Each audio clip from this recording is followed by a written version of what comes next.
junk food is the most expensive food on the planet. It's too expensive to eat healthy. I'm like, just look at the junk on the shelf.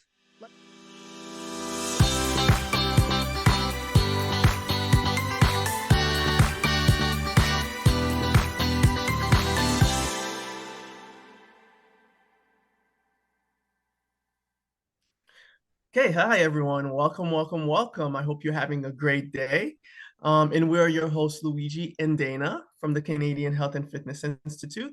On today's episode of Let's Move Canada, we will talk with Canadian nutritionist, author, and television host Julie Daniluk about what inspired her to become an advocate for diet that truly improves health and well-being. Now, let me first start by saying again that this podcast is brought to you by the Canadian Health and Fitness Institute, whose mission is to make Canada the fittest nation on earth by 2030. And to this end, our podcast aims to raise awareness about physical and mental health. Now, I think this is the perfect time to introduce our wonderful guest, Julie Daniluk. Julie is a Canadian nutritionist, author, and television host, again known for work in the field of nutrition and health, and she has authored several books, including Meals That Heal Inflammation, Slimming Meals That Heal, and her most recent book, Detox. Julie is recognized for her advocacy of a whole foods-based anti-inflammatory diet that improves health and well-being. And her mission, of course, is to create positive, fulfilling, delicious food experiences so that people can fall in love with the meals that love them back. Julie, welcome. Oh, thank you, Luigi. It's great to be here with both of you. And thank you for this chance to just share the love on food and how it can help us move. Because when people reduce their painful inflammation through anti-inflammatory nutrition, they just so inspired to get moving. So it's a perfect combination. All right. So for the first question we have for you is, what sparked your passion for healing inflammation through diet? Well, I nearly died of food poisoning in Thailand. And that was such a huge hit. I actually had this crazy pad thai that had both shellfish and chicken that was not properly refrigerated. And I just had 105-degree fever. I was temporarily paralyzed. I had to be carried to a nursing station, pumped full of intravenous antibiotics to save my life. And when I came home, I had post-infectious colitis that led to arthritis and bursitis. So I was so sick. Wow. And I was too young to accept it. And I decided I'm going to pull out all the stops. I just had enough is enough. And I dived into the world of anti-inflammatory nutrition. And once I took out all the big inflammatory foods that we could talk about, then I put in the good stuff. And it took up to a year to totally go into remission. But now I'm 100% in remission and pain-free from 3 very scary inflammatory conditions. Wow, that is an amazing story. Oh, and that you can actually heal from that. Yeah, you absolutely can. Please, if anyone's out there who has arthritis or another inflammatory issue, or maybe you have an autoimmune issue, just know that diet plays a massive role in recovery and that you can make huge strides if you really focus on it. Now this is really interesting because, just it almost sounds like you just had to move the right pieces within your diet to come up with the formula that works for you, right? And so now I wonder if you could tell us what could be some simple adjustments that we can make in our diet that will make an impact on our health from a general standpoint. Absolutely. The number one thing that might surprise you is, or may not, because you guys are in the know, is just the importance of letting go of hyper processed foods. So the white refined foods, the white sugar, the white flour, the deep fried foods that have really high processed oils, those are the most inflammatory. So I'm going to have a funny moment and say, I think it's really interesting that poutine and donuts are like Canadian pastime foods. But unfortunately, they both have tremendous potential for creating inflammation in our body. So let's break that down. When you take a French fry and you throw it into fryer oil, you actually heat that potato at extremely high temperatures, and the oil is so damaged that it causes a lot of inflammation because it gives your body a negative oil change. So what we need to do is put the good oils in instead, eat more avocados, put in more olive oil, and let go of the deep fried foods and putting the good oils in. It's literally think of when you think of the Tin Man from The Wizard of Oz, you're literally injecting those good oils into every cell of your body, because every cell has a phospholipid layer that gets swapped out on every meal you're eating.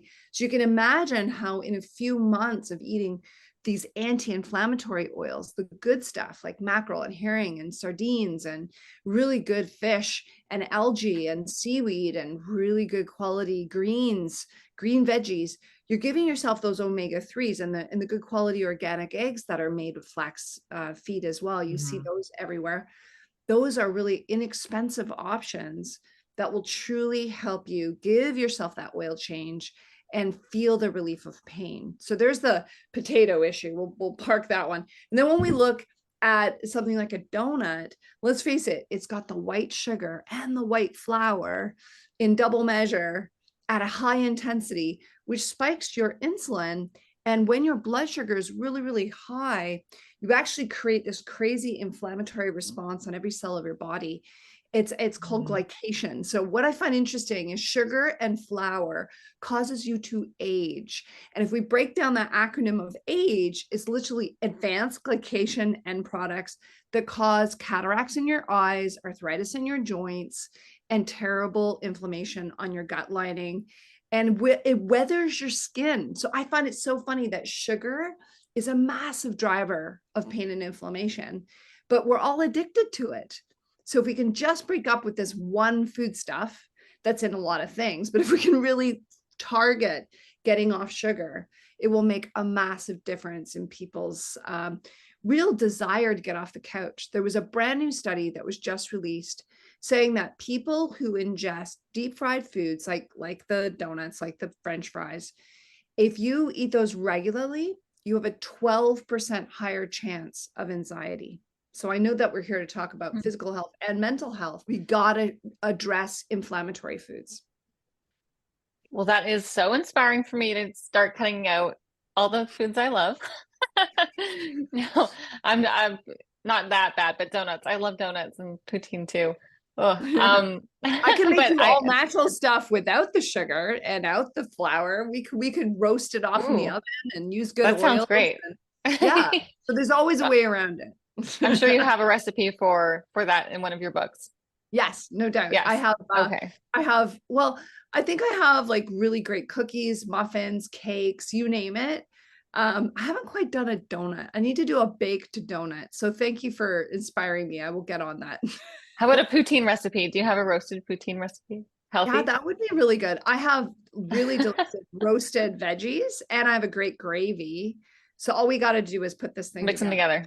Yes. Yeah. Okay. That is amazing. I'm going to try it. I'm going to try that from your recipes. Awesome. So my question would be, is there a difference between the sugars that you would get in a donut and the sugars that you're eating from fruits and things like that? How do those affect the body? 100% different, because the sugars in fruit are bound in a fiber matrix and they're delivering profound anti-inflammatory nutrition. So when we say eat blueberries, not only is the fiber slowing the sugars down, but it's also delivering these really special antioxidants called anthocyanins, which are incredible for reducing pain and inflammation in your body and great for your eyesight, great for your skin, great for your urinary tract. So there's so many reasons to have that fruit. So I don't want everyone to demonize every single sugar. I think as long as it's 100% whole food and it hasn't been processed into white refined substances, then we're really good with that. So you can enjoy a lot of sweetness. There's so much good in the world, for sure. And on the subject of sugar, what about like stevia and truvia and all of these types of sugars? Yeah, I really encourage people to experiment. My favorite is called monk fruit. It's a great sweetener from Asia, and it's been used for hundreds of years. That's why it's called monk fruit, because it was discovered by monks. And it's 200 times sweeter than sugar. So you need so little of it. Like when I make muffins, instead of using a cup of sugar, I use 1 teaspoon of monk fruit liquid. And it makes incredibly sweet muffins.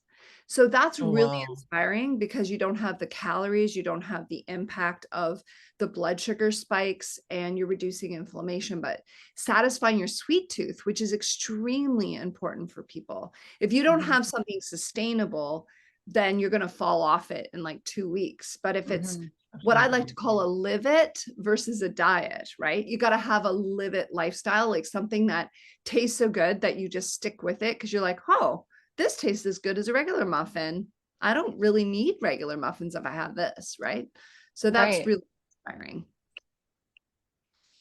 And I know that I've definitely had this approach. I've tried to use a little bit of a low carb diet or a low carb live it approach, right? And erythritol has been my go-to, just trying to accommodate the sweet tooth that I have. But in making all of these adjustments, there's something that you mentioned earlier about the process of adding ingredients and the right fatty acids, right, can be affordable, hopefully. So one thing that is very much associated with new diets is how much they cost, right? So I'm curious to know, in your opinion, and from your experience, is it more expensive to eat healthy? And if so, does the cost outweigh by the long-term health benefits? I'm so happy you asked me this question, guys, because I have a fantastic real awakening for people. Junk food is the most expensive food on the planet. So if you take a potato, let's look at the innocent potato, that's costing you maybe 50 cents. Take that potato, slice it up, deep fry it, put it in a bag. It's now costing $50 a pound. So when Wow. people say to me, oh, it's too expensive to eat healthy, I'm like, just look at the junk on the shelf. Let's remember that a pop is white sugar and caramel coloring, and that's costing you, a vending machine $1.25. So when we look at nutrients per dollar, it's way cheaper to eat healthy because eggs are incredibly cheap. Mhm. Even now in the crazy cost of food going up, you can afford sunflower seeds. You can afford lentils. You can afford, my big thing is learning to forage has changed my life. So I always have something going, like pots going, sprouting going. I have a small garden here where, I pick my lettuces. All those things that are normally expensive, like the herbs and the spices, those things you can do very naturally. Wow. And if you even get to know your lawn, you can have a dandelion salad for free. So we really want to start to Right. think outside the box as we all go through a massive economic crunch. Another thing that's really cool is if you go for a walk anywhere in any sort of park, you're going to start to notice that right now in the fall, the produce is raining down on your head. Like there's 1,000 apples on an apple tree that I'm looking at just outside this window. And that's so inspiring that I can just simply boil that down, make applesauce, stick it in the freezer. It's going to last me 6 months. And that's how we're going to get through this crazy economic crunch together. We have to think the way our great grandmothers did back in World War I, World War II, when people literally just grew their own food again. But if you're not there, you're not ready for that, just remember there's super cheap things in the health food store. The pumpkin seeds, the flax seeds, the sunflower seeds, those are dirt cheap. Those are bird seed and they're great for humans. Like that's what we literally are so inexpensive. We feed them to birds. But if we ate them, we would get healthier. Well, thank you for breaking down the pricing because that makes a lot of sense. And I hear it a lot from people is that it's just really way too expensive to eat healthy, right? The other thing I hear a lot is the time concerns. So it just takes so much more time to make a healthy meal than it would to, drive to McDonald's and get a burger or something like that. So what would you say, what would be your advice to people with time concerns? I would say fall in love with the slow cooker. So for about Mm. $60, you can get a Mm. slow cooker. And all you do is set that as you set it the night before, set it the morning of. And when you get home, you're going to have a delicious meal for $2 a serving. So if you really think through, or you could get a pressure cooker, there's a lot of those cool ones out now where you cook a meal in 40 minutes, 30 minutes. Or if you're like, no, I don't even have time for that. What if we make an omelet that is faster than going through a drive-through. So that's the funny thing is we if we were to set our watches when we go through a drive-through or when we go get in our car, go to the place, stand in the line of the fast food restaurant, the time is actually quite eaten up. And if I time that to when I'm sitting down and plating an omelet, it seriously is faster to make something really quick, or throw literally some pre-washed greens in a bowl and stick some good quality mackerel or sardines, if you don't mind them. That's like the fastest, cheapest meal you can possibly eat. So I'm really helping people break out of that mold. Like smoothie, man, smoothie, my goodness, it's like literally 5 minutes. You can't even get Uber Eats to deliver in the time that you can get this healthy shake into you. So if we start looking for the yes and looking for the ways to make everything pre-organized. Another thing I just want to give a big shout out. I'm amazed at how many big box stores now have super healthy snacks right available for people, where it's just grab and go.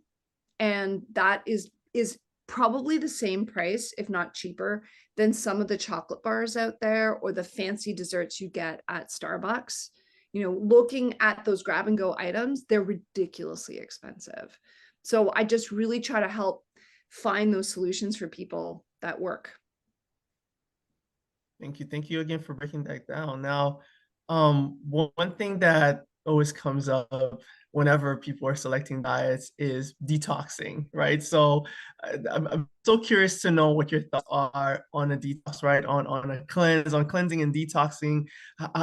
What do you define that as? And should people get on these, right? Cleanses and detoxes? I believe that certain cleanses can be an assistance to the body for sure. I think a big thing is that they should be food-based. I think a lot of people jump into using complicated supplement programs, and they can actually put quite a bit of stress on the body if you're not ready for them. So you have to open your organs up and get them ready to eliminate. And that's why I created the hot detox. It's actually based from traditional Chinese medicine, and it's reaching for inexpensive, fast foods that really help people just whip together something that's going to keep their bowels moving, because 1 in 3 people suffer from constipation. And if you're constipated, you're holding in your toxins. So how many times have you heard doctors say, oh, you don't need to detoxify, your body does it yourself? Well, if you're not dumping your toxins, then it's a problem, right? And what's interesting about Let's Move Canada is you actually need to move in order for your bowels to move. And a lot of people are not moving. So we need to really help people. If you are, for some reason, held up and not able to exercise, there's micro exercise. There's skin brushing that really helps move the lymphatic. Because unfortunately, we forget that there's plumbing with our blood vessels and our heart pumps the blood, but nothing pumps the lymph. The only way the lymph fluid, which is your garbage collectors that really take the garbage out of your tissues, your lymph is what is there to collect it, but only your muscles can move your lymph fluid. So if you're not moving, you unfortunately do not pull the toxins out correctly. So there's a huge reason to promote Let's Move Canada, because with exercise, you do help move lymph. But for everybody out there who's like, I'm too sick to move, I'm in too much pain to move, that's why we want to really work on these amazing systems to get that lymph moving. And then we want to say, hey, let's open the skin. Let's get the skin moving, because the skin's the largest elimination organ of our body. It's over our whole system. And that's where we get rid of phthalates. That's where we get rid of metals. That's where we get rid of really bad toxins. And if we open up our system, sweat a little because we've been exercising, maybe have a little bit of heat exposure, then we genuinely help to detoxify. Then we want to wash all that off. So there's kind of a system with the hot detox, and getting into the food element. We're going to warm it up. We're going to help your digestion. We're going to solve that constipation or diarrhea if you have that, and really get our whole body moving those toxins out. Because once we've got those three systems moving, then we want to cleanse your liver. And we want to do a very deep job of that, because your liver does 400 jobs in the body. And if you're on a medication, or if you've been drinking, or if you've had a rough, pandemic, then your liver is compromised. And it's really important for us to go back and do that cleanup crew. And that's why I created the hot detox. So much good information. I feel more motivated to move even more now too. So we've talked about sugar and processed foods. Is there any other foods or anything else you think that causes inflammation or causes illness in any other way? I think another one that people may want to consider when they're looking at their food choices is, are they in fact eating a lot of processed meat? So it's really tempting to go for the bologna, the cheap and cheerful pepperoni pizza. And that unfortunately does have nitrates in it, and nitrates are a toxin that we know are cancer causing. So when we're out, what's cheaper is to actually look for unprocessed meat and just slice it yourself, if you don't mind making that little switch. So if you, for example, I like to buy a chicken and then I use 100% of that chicken. So I'm going to keep the breasts, slice that for luncheon meat or salads. And then I'm going to eat the dark parts. And then I'm going to boil the bones, because the bones give you bone broth and it's free because you would have thrown it away. So I just keep the ends of my onions, the ends of my celery, the ends of my carrots. I don't use the precious parts when I'm making broth. I just store them in the freezer, like a compost bucket in my freezer with my chicken carcasses, and then boil those up into a delicious broth. And that way I'm sipping on bone broth that's full of collagen, full of protein, and it's 100% free. And because I do it just really easy in a crock pot, I don't have to watch it. There's no time restraints. And I just do it on a Sunday. I just throw it on. And by 6 o'clock at night, I've got this delicious broth that I decant off into some mason jars, and I'm good to go for the whole week. Amazing. So many tips, Dana. So many things that we do that I know. And this is why you're glowing, right, Julie? You look like glow like Julie. Absolutely. You're very kind. I just celebrated my 53rd birthday recently, so I'm having. Are you serious? Okay. You look so young and so glowing. Aww, you're very sweet. So inspiring. Thank you. I'm having a great time. You guys look amazing. So you guys are super healthy. You gotta, I find there's certain things in life where we stand at the crossroads and we can turn right and we can turn left. So I just hope that we get a few more people down this really healthy path. Yeah, I think it is overwhelming to some people. The thought of cooking their own homemade meals, right, every night just scares some people, I think, also, right? And to make it more accessible and break it down the way you are, how it's more affordable, it's better for you in the long run. Of course, the time constraints aren't really there when you factor in driving to convenience stores or something like that. And you have amazing recipes so people can just go to your website, they can read your books, they can find, do it all themselves and be so much better for it. Well, I really hope that even if somebody has to go out, know that there's now healthier restaurants. There's amazing restaurants that are now providing incredible salads and wonderful protein options. And we don't have to do every single thing ourselves. I don't expect that. I don't do that. I just know that I've kind of got a cool way of searching when I land in a new town. I go, okay, field to table restaurant. That means that, or gastropub. That means that the chef cares and has probably made the sauce himself. Is probably going to use better oil, so that there's always a way to kind of make the best of the bad decisions. That's my new saying is can we make the best of the bad decisions? Can we we have to dine out? Can we really think of okay, what's on the menu? Know that most restaurants now have a gluten-free menu that they produce on request. And that gives you all the safe choices all laid out for you. Or they'll just hold the bread and make your sandwich into a salad, and all you had to do was ask. Right. Because all these people want to tip. So there's fun. Right. And just one simple thing like replacing your sugar with monk fruit. Now that's something I'm going to try starting today. So Awesome. I mean, that's such a good tip, right? It doesn't have the calories that of course sugar would have, right? And I've got it right here. You can make your own lemonade for cents a Oh, glass. that's amazing. I'm gonna go and get it. Squeeze lemon, a couple drops of monk fruit or stevia, and this tastes incredible. Now, if you can find a bit of electrolyte powder to throw in here, wow, now you've got something that's going to make you bulletproof as you move into the fall.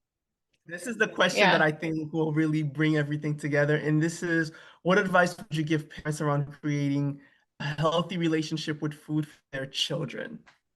Well, a big piece is leading by example. So if you can eat those healthy foods, they've really learned that there's cool child psychology where instead of putting the healthy food in front of your child, you sit there eating the healthy food and eating like, oh my gosh, this is so good. I love this. They're going to crawl into your lap and ask you for a bite. And another one is children are actually created with a safeguard against bitter foods. So if you're trying to introduce a veggie to kids, they will immediately be a no for 7 tastes until it becomes part of their safety. So children have about 20, 25 foods that they feel are safe. And to put a food into the safety bucket, it takes a lot of tastes. So if you're trying to introduce a child to something new, just be really patient and have the 1 bite rule that they can have something completely different if they just taste what you're asking them to have. And then the last advice is if it's an older child, then no, of course, they've sort of locked their palate and now it's all negotiation. It's all about trying to find the substitutions that they'll love. And if they're super picky eaters, then don't be surprised that they may have inherited super tasting genes. So know that there's a certain subset of the world that has a super sensitive palate, and you've got to really be mild with all the choices and think, oh, okay, veggies. Well, let's think sweet peas. Let's think red peppers, something that's so sweet that the kid might adapt to it. And if they absolutely are a no for green vegetables, you can puree anything healthy into tomato soup or into, say, tomato sauce, and then serve it over pasta. And the average kid will adapt to pasta sauce because they already love it. And you can often hide it like in a pizza sauce, but there's ways around it. And I often call shakes like Hulk shakes. And do you want to be strong like the Hulk for little kids? Those are my ways that I've helped my nephews, and they're just so in love with healthy food. And now that they're older, like seriously, they're the guys bringing like broccoli to work, you know. And they're okay, that's amazing. I'm so that is really interesting because I do know a lot of children that say I will only eat, you know, these 2 things and that's it. And it can be really, really hard for parents. But unlike what you're saying, you know, you have to try it a few times, 7 times, put it in their safety bucket, at least, you know, just 1 bite and you can have something else. That's all really, really great advice. Thanks. So all about making it inclusive. Exactly. And I really just want everyone to believe that just taking 1 step forward makes a massive difference for kids as they get older, right? And just probably same, right? Not even for kids, but just for adults that are finding it hard to start eating healthy. Yeah, you know, it's exactly. And it kind of does change your taste, I think. You know, it might taste not great at the beginning and then you get used to it and you like it and then you start loving health food. It's so true. I love that you've said that because we have to remember that any flavor that we have at one point we thought was weird. I mean, remember the first time you drank beer? Like, do you remember that? Like, typically you're like, why do adults like this stuff? Yeah. And coffee. And kids in Japan eat seaweed as a snack. So we can adapt palates. It's totally possible. So it's great that you see that way. And I even think that sometimes when you change your palate to maybe liking healthy foods more, then your taste for the processed, really high sugary foods will change too, right? Your sugar tolerance seems to go down and all this type of thing over time. So it so does. It so does. Your body's adapting. A sweet potato will taste extremely sweet to you once you've been off refined sugar. Like we have Right. to remember like strawberries will go back to tasting incredible instead of needing it sweetened. So we don't need jam when we've got like our palate reset to nature. It is a miracle. And just give it 21 days. Just really try it on. That's why I And you try to won't do age as This is fast. good, bro. Yeah, exactly. Big Your skin selling will point hold right up. there. These inflammations are what's accelerating aging. So Mhm. definitely. That's Cool. good to remember. Well, thanks, guys. All I'm right. so glad we had a chance to chat. No, Oh, of me course. too. Thank you so much. Thank you for coming in, and thank you for everyone who tuned into this episode. Again, we're your hosts, Dana and Luigi. And to learn more about Julie and her journey, please visit her website at juliedaniluk.com. We'll make sure to have that in writing for you. Make sure to also check our Instagram at Let's Move Canada for the latest updates. Don't hesitate to DM us if you're interested to learn more about our guest, if you want to be a guest on Let's Move Canada. And stay tuned for next episode announcements. And I think that's it for today. Thank you so much, and see you next time. Have you ever been tempted by the eggnog? Ugh, it is packed with 400 calories of pure saturated fat and sugar. And it often is a nightmare for anyone who's making it fresh because you could get salmonella poisoning from raw eggs. Ugh. I have a beautiful virgin eggnog that is less than half the calories and is absolutely delicious. So you definitely want to enjoy a vegan eggnog with lots of nutmeg. Did you know that nutmeg actually makes you hallucinate if you have enough of it? So I don't recommend going super high with the nutmeg, just use a little bit, because unfortunately the dosage required to make you high as a kite is also the dosage that can make you feel a bit nauseous. But it's interesting to note that it does have real properties of making you trip out and can make you really have a happy holiday experience. You want to try out my stress-busting smoothie because not only does it have wild blueberries that are shown to reduce your cortisol, it also uses goji berries, which are the happy berries of Tibet. I absolutely love goji berries because they contain natural, small amounts of lithium that truly help to balance your moods. People often notice the rich amounts of vitamin A, B, C, K, all of the minerals truly help to keep their energy up and happy through the season. So enjoy lots of extra goji berries. I absolutely love, love, love my cheeky monkey smoothie. So instead of reaching for heavy amounts of coffee through the holiday season, try kinder versions of caffeine. Make sure to lean heavy into the dark, rich cocoa because it's going to give back to you tons of antioxidants that will make you feel not only good today, but also tomorrow as you recover from those holiday parties. This holiday season, make a commitment to hydrate so that you can have fun before, during, and after your next holiday party.